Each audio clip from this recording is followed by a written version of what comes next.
I wanted to get involved with the Winston Grows Urban Project because I was tired of eating plastic tomatoes. Every time I went to the grocery store, I found that these tomatoes were, although they looked beautiful, they didn't have any taste to them. They were kind of bland, and I thought that there had to be, I remember as a kid that the tomatoes had a tomato taste.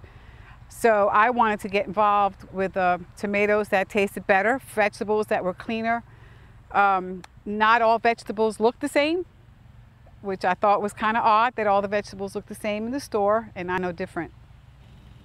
People need community gardens so that they can get back to nature, so they can get back to eating some fresh foods instead of the foods that are available in the stores that are full of pesticides or not healthy for you. A lot of the canned goods have chemicals in there that are not healthy. I call them poisons. You know, if you can't pronounce something, maybe it's not good for you. So the community garden gives you the opportunity to grow a better vegetable, something that tastes delicious. You can have some social interaction with the other families. You can share recipes. You can come out here. Actually, we end up having a lot of fun, laughing, swapping ideas on what to grow, how to grow something, or maybe one person who may like a specific vegetable but not know how to grow it, and another person knows how to grow that, so we get to swap out those ideas as well. My garden is a 50 by 50 foot area.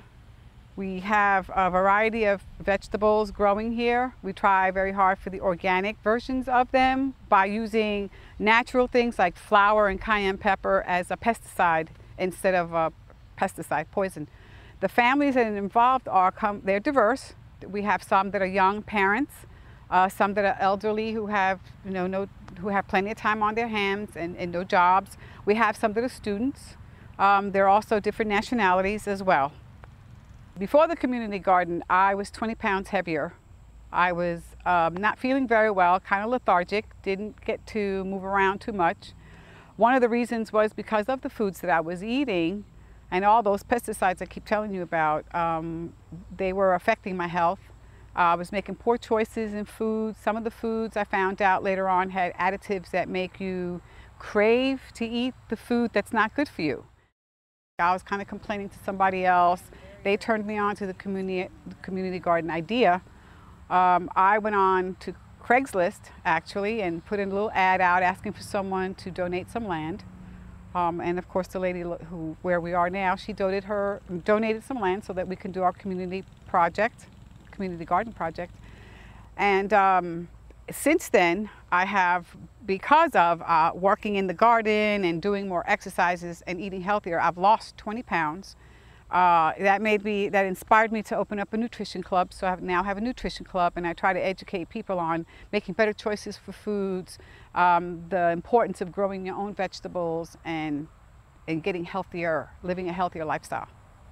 The cooperative extension has meant everything actually to this project and to me. Without them, without the cooperative extension, we wouldn't have a community garden. I had actually no idea how to even begin a community garden. So when I was given Don Mebben's name and the cooperative extension's information, I called him. Mr. Mendez has been absolutely awesome. He has really given me a lot of information from the cooperative extension. As soon as I contacted him to ask him questions about the community garden, he was on it. He gave me all the information. He's given me pamphlets. He's invited me to the cooperative extension to see what they have to offer. In my words, he's like number one.